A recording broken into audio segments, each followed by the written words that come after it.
বড় ভাইদের শিরোপা জয়ের উৎসবের রেশ কাটতে না কাটতেই ছোটরা পৌঁছে গেছে আরেকটি শিরোপা জয়ের মঞ্চে। আর মাত্র একটি জয়, এটি করতে পারলে ট্রফি জয়ের উন্মাদনায় ভাসবেন নাজমুল হুদা ফয়সালের দল।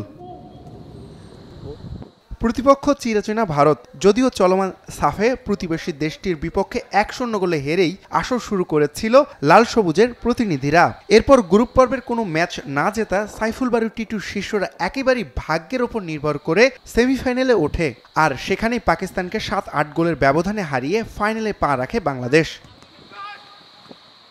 এখন শুধু ট্রফির লড়াই। এই ম্যাচটি উপলক্ষে ভেন্যু চাংলি মিথান স্টেডিয়ামে ঘাম ঝরিয়েছেন খেলোয়াড়রা।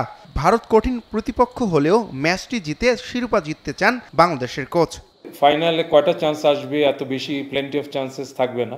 ওই অনুযায়ী আমি মনে করি যে যেটাই আসবে এটা কাজে লাগাইলে তাহলে আমাদের জন্য ভালো হবে। আর একটা ম্যাচ যেহেতু ওদের সাথে খেলেছি, আমাদের উচিত পরের ম্যাচটা আরও ভালো করার চেষ্টা। অন্যদিকে বাংলাদেশকে ছাড় না দিতে নারাজ ভারতের কোচ আশফাক আহমেদ। খেলতে চান নিজেদের সেরা ফুটবলটাই।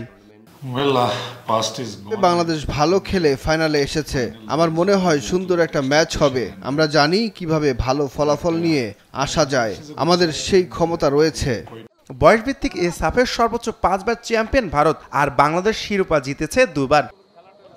আসমাউল মুত্তাকিন, নিউজ 24।